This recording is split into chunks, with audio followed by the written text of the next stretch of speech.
Welcome दोस्तों। आज हम लोग बिहार बोर्ड के 10वीं क्लास के संस्कृत के 8 नंबर पाठ कर्मवीर कथा को पढ़ेंगे। कर्मवीर कथा का अर्थ होता है कर्मवीर की कहानी। कर्मवीर का अर्थ होता है परिश्रमी, कर्तव्य में वीर या कर्मवान। परिश्रमी व्यक्ति को कर्मवीर कहा जाता है। सबसे पहले पाठ परिचय को जान लेते हैं। इस पाठ में एक पुरुषार्थी की कथा है जो निर्धनता एवं दलित जाति में जन्म जैसे विपरीत परिवेश में भी रहकर प्रबल इच्छा शक्ति और उन्नति की तीव्र कामना के कारण उच्च पद पर पहुंचता है। यह कथा किशोरों में आत्मविश्वास और आत्मसम्मान उत्पन्न करती है, विजय के रथ को प्रशस्त करती है। ऐसे कर्मवीर हमारे आदर्श हैं। इस पाठ में हम लोग एक दलित और निर्धन बालक के बारे में पढ़ेंगे जो अपने इच्छा शक्ति और उन्नति की तीव्र कामना के कारण उच्च पद पर पहुंचता है, कलेक्टर बनता है, यूपीएससी का एग्ज़ाम निकालता है और फिर कलेक्टर के पद पर पहुंचता है। चलिए शुरू करते हैं पाठ को। पाठे अस्मिन् समाजे दलितस्य ग्रामवासिनः पुरुषस्य कथा वर्तते। कर्मवीरः असौ निजोत्साहेन विद्यां प्राप्य महत्पदं लभते, समाजे च सर्वत्र सत्कृतो भवति। कथायाः मूल्यं वर्तते यत् निराशो न स्यात्, उत्साहेन सर्वं कर्तुं प्रभवेत्। इसका हिंदी अर्थ है, इस पाठ में समाज में दलित ग्रामवासी पुरुष की कहानी है। जो एससी कैटेगरी के अंदर आते हैं उनको दलित कहा जाता है। तो इस पाठ में समाज में दलित ग्रामवासी पुरुष की कहानी है। कर्मवीर लोग अर्थात परिश्रमी लोग अपने उत्साह से विद्या को पाकर बहुत बड़ा पद को प्राप्त करते हैं। समाज में सब जगह उनका सत्कार होता है, सब जगह उन्हें रिस्पेक्ट मिलता है। कथा का वास्तविकता है कि मनुष्य को निराश नहीं होना चाहिए, उत्साह से सभी कामों में लगना चाहिए। इस कथा का मूल उद्देश्य है कि हमें निराश नहीं होना चाहिए, उत्साह से ही सभी काम होता है, इसलिए किसी भी कार्य को उत्साह से करना चाहिए। अस्ति बिहार राज्यस्य दुर्गम प्राय प्रांतरे भीखनटोला नाम ग्राम निवसन्ति अस्म, तत्र अति निर्धना शिक्षा विहीना क्लिष्ट जीवना जना, तेषु एवान्यतमस्य जनस्य परिवारो ग्रामाद् बहिः स्थितायां कुटियां न्यवसत्। कुटी तु जीर्ण प्रायत्वात् परिवारजनान् आत्ममात्राद् रक्षति न वृष्टे। इसका हिंदी अर्थ है, बिहार राज्य के दुर्गम क्षेत्र में भीखनटोला नामक एक गांव है। वहाँ बहुत गरीब, शिक्षा विहीन, कठिनाई से जीवन जीने वाले लोग निवास करते थे। उन सबों में एक व्यक्ति का परिवार गांव से बाहर स्थित कुटिया में निवास करता था। झोपड़ी टूटी जैसी थी जो परिवार वालों को केवल धूप से बचाती थी, वर्षा से नहीं। बिहार के दुर्गम क्षेत्र यानी कठिनाई भरा क्षेत्र में भीखनटोला नाम एक गांव था। वहाँ बहुत गरीब लोग रहते थे, शिक्षा की कमी थी, कठिनाई से वे लोग जीवन निवास करते थे। उन सबों में एक व्यक्ति का परिवार गांव से बाहर स्थित कुटिया का अर्थ झोपड़ी होता है, झोपड़ी में निवास करता था। झोपड़ी टूटी थी, उससे केवल धूप से रक्षा होती थी, वर्षा से रक्षा नहीं होती थी। परिवारे स्वयं गृह स्वामी तस्य भार्या तयोरेकः कन्यसी दुहिता चेत्यासन, तस्माद् ग्रामात् क्रोशमात्र दूरं प्राथमिको विद्यालयः प्रशासनेन संस्थापितः।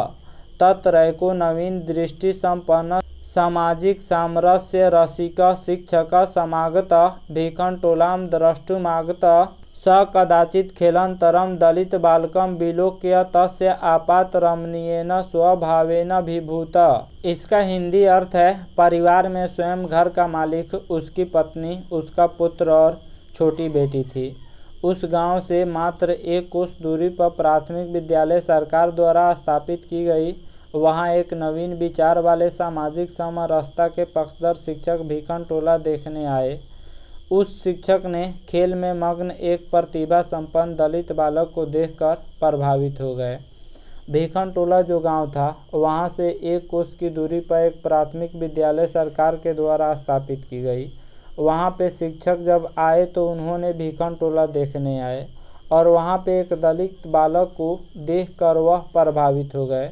उसके अंदर एक प्रतिभा थी। उस प्रतिभावान दलित बालक को देखकर वह शिक्षक प्रभावित हो गए। शिक्षकं बालकमेनं स्वविद्यालयमानीय स्वयं शिक्षितुमारभत। बालकोऽपि तस्य शिक्षणशैल्या कृष्टशिक्षाकर्म जीवनस्य परमा गतिरिति मन्यमानो निरन्तरम् अध्यवसायेन विद्याधिगमाय निरतो अभवत्। क्रमशः उच्चविद्यालयं गतस्तस्य एव शिक्षकस्य अध्यापनेन स्वअध्यवसायेन च प्राथम्यं प्राप। इसका हिंदी अर्थ है, शिक्षक ने उस बालक को विद्यालय में लाकर पढ़ाना शुरू कर दिए। शिक्षक जब भीखन टोला घूमने गए तो वहाँ पे एक प्रतिभा संपन्न दलित बालक को देखा और उससे वह प्रभावित हो गए और उस बालक को विद्यालय में लाकर पढ़ाना शुरू कर दिए। बालक भी उनकी पढ़ाई से प्रसन्न होकर शिक्षा को जीवन का असली धन मानकर परिश्रम पूर्वक अध्ययन करने लगा। इस प्रकार उच्च विद्यालय में जाने पर शिक्षक के सहयोग तथा अपने परिश्रम के बल पर परीक्षा में प्रथम स्थान प्राप्त किया। उच्च विद्यालय अर्थात हाई स्कूल में गया तो शिक्षक के सहयोग और अपने परिश्रम के बल पर परीक्षा में प्रथम स्थान प्राप्त किया। छात्राणाम अध्ययनम तपः इति भूयो भूय स्वविद्या गुरुनोपदिष्टो असौ बालकः।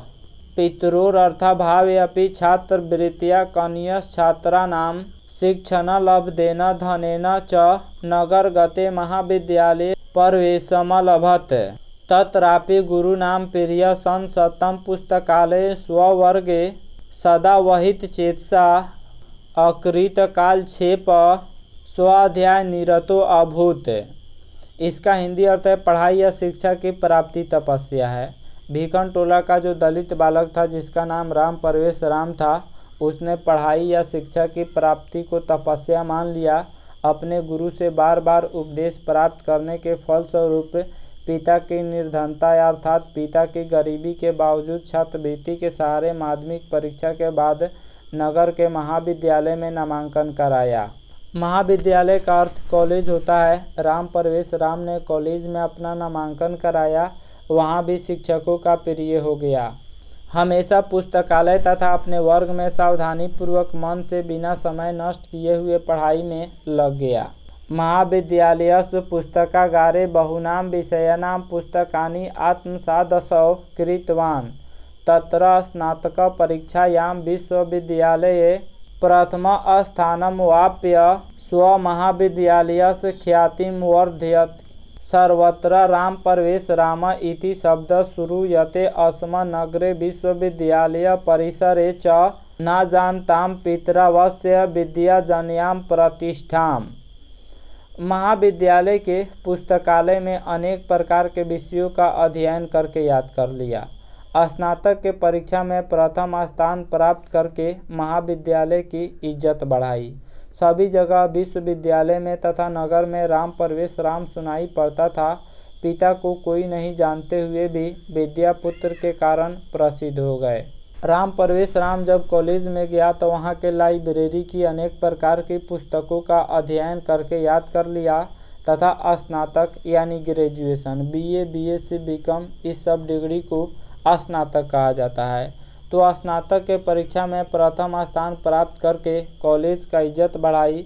सभी जगह विश्वविद्यालय में तथा पूरे नगर में राम परवेश राम सुनाई पड़ता था। पिता को उस समय कोई नहीं जानता था, लेकिन अपने पुत्र के कारण पिता भी प्रसिद्ध हो गए। वर्षांतरे असौ केंद्रीय लोक सेवा परीक्षायामपि स्वाध्यावसायेन व्यापक विषय ज्ञानेन च उन्नतम स्थानमवाप। साक्षात्कारे च समिति सदस्यास्तस्य व्यापकेन ज्ञानेन तत्रापि तादृशे परिवार परिवेशे कृतेन श्रमेणाभ्यासेन च परम प्रीताः अभूवन्। इसका हिंदी अर्थ है, वर्ष के अंत में इन्होंने केंद्रीय लोक सेवा की परीक्षा में अपने परिश्रम और व्यापक ज्ञान के कारण श्रेष्ठ स्थान प्राप्त किया। साक्षात्कार में समिति के सदस्यों को उनके ज्ञान, आर्थिक स्थिति और कठोर परिश्रम से सभी अति प्रसन्न हुए। राम परवेश राम जब हाई स्कूल में था तो उसने जो है प्रथम स्थान प्राप्त किया। 10वीं के परीक्षा में प्रथम स्थान प्राप्त किया। फिर वहाँ से कॉलेज गए, वहाँ भी प्रथम स्थान प्राप्त किए और फिर स्नातक की परीक्षा में भी प्रथम स्थान प्राप्त किए तथा महाविद्यालय का नाम ऊंचा किए। उसके बाद उन्होंने केंद्रीय लोक सेवा आयोग की परीक्षा में यानी यूपीएससी की परीक्षा में अपने परिश्रम और व्यापक ज्ञान के कारण श्रेष्ठ स्थान प्राप्त किया। केंद्रीय लोक सेवा आयोग की परीक्षा जब पास किया जाता है तो इसमें कलेक्टर बना जाता है, जैसे डीएम, एसपी और बहुत सारे पद आते हैं, यानी कोई ना कोई ऑफिसर ही बना जाता है। तो साक्षात्कार यानी इंटरव्यू में जो समिति के सदस्य थे वह राम परवेश राम के ज्ञान, आर्थिक स्थिति और कठोर परिश्रम से बहुत खुश हुए, बहुत प्रसन्न हुए। अद्य राम परवेश रामस्य प्रतिष्ठा स्वप्रान्ते केन्द्र प्रशासने च प्रभुता वर्तते। तस्य प्रशासन क्षमतां संकटकाले च निर्णयस्य सामर्थ्यं सर्वेषाम् आवर्जके वर्तते। न्यूनमसौ कर्मवीरो व्यतीत्य बाधा प्रशासन केन्द्रे लोकप्रियः संजातः। सत्यमुक्तम उद्योगिनम पुरुषसिंहमुपैति लक्ष्मीः। इसका हिंदी अर्थ है, आज राम परवेश राम की प्रतिष्ठा अपने राज्य में और केंद्र सरकार में बहुत है। उनका प्रशासनिक क्षमता और संकट काल में निर्णय की क्षमता सबों के लिए आकर्षक है। अवश्य यह कर्मवीर बाधाओं को पार कर प्रशासन क्षेत्र में लोकप्रिय हो गया है। सत्य कहा गया है, परिश्रमी व्यक्ति को ही लक्ष्मी की प्राप्ति होती है। तो हम लोगों ने इस पाठ में राम परवेश राम के बारे में पढ़ा, जिन्होंने अपने परिश्रम के बल पर एक उच्च पद प्राप्त किया। आशा करता हूँ यह वीडियो आप सब किसी को काफ़ी पसंद आया होगा। हमारे चैनल को सब्सक्राइब करें, इस वीडियो को लाइक करें तथा अधिक से अधिक शेयर करें। Thanks for watching my video.